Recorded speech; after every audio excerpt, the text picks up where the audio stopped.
Et tout de suite, notre chronique consacrée aux sessions de l'APN et de la CCPPC. Aujourd'hui, Fang Xia va aborder un sujet dont on a relativement peu parlé au cours de ces sessions, mais qui n'en est pas moins crucial pour le développement de la Chine sur le long terme. Il s'agit de l'évolution de la démographie chinoise. Mais revenons d'abord sur les propos du vice-ministre de la Commission nationale de la santé et de la planification familiale, Wang Pei'an. Le gouvernement chinois s'est montré satisfait des perspectives d'évolution de sa population. La question de la population chinoise n'est pas un problème de quantité. Il ne s'agit pas actuellement d'un problème de quantité. Il en sera ainsi jusqu'en 2030, au pic de la population. Nous serons 1,45 milliard. En 2050, il y aura 1,4 milliard de personnes. Et à la fin du siècle, il y aura 1,1 milliard de personnes.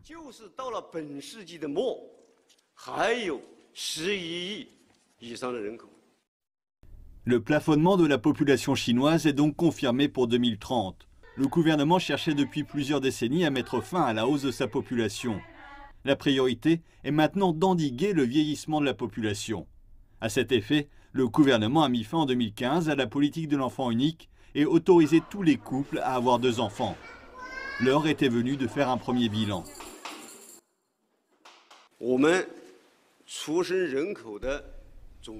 Le nombre total de naissances s'est élevé à 18,46 millions.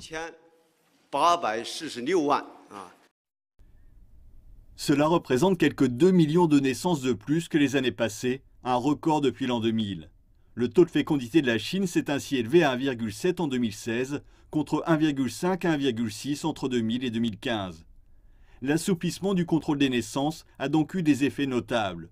Et le gouvernement prévoit que le nombre de naissances reste élevé jusqu'en 2020. Ensuite, l'effet de rattrapage devrait s'épuiser et le nombre de naissances diminuer. Pour pallier à cela, l'adoption de mesures de soutien à la natalité est indispensable. Dans l'intérêt public d'aujourd'hui, intéressons-nous à l'évolution de la démographie chinoise. Dans seulement quelques années, ce ne sera plus la Chine, mais l'Inde qui se présentera comme le pays le plus peuplé au monde. Pas d'atteinte à la fierté nationale, car depuis des décennies, la Chine a bien affiché sa volonté de céder le trône.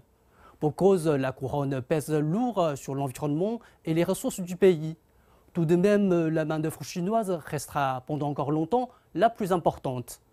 En effet, les Chinois ayant entre 15 et 64 ans représentent plus de 70% de l'ensemble de la population. C'est l'un des pourcentages les plus élevés du monde. Bien que l'indice chinois ait déjà entamé une baisse, il ne tombera pas au même niveau des pays développés avant 2030. C'est après que la situation pourrait devenir inquiétante.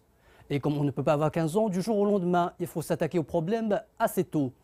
Et si à court terme, la généralisation de la politique des 2 enfants par couple ne sera pas capable de faire monter le taux de fertilité jusqu'à 1,8 enfants par femme, à mesure que la Chine se développe, l'indice pourrait de nouveau connaître une chute importante.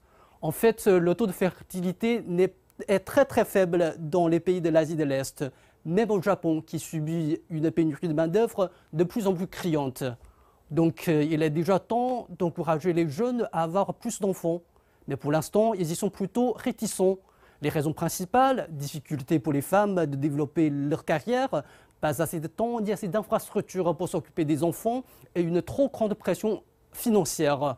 Afin de répondre à ces préoccupations, des mesures diverses sont déjà évoquées. Quant à la restriction du nombre d'enfants par couple, aucun nouvel assouplissement n'est à l'ordre du jour. Pour l'avenir d'un pays, l'effet d'une mutation démographique, bien que pas immédiat, est profond et chronique. Par conséquent, des réflexions abouties sont nécessaires.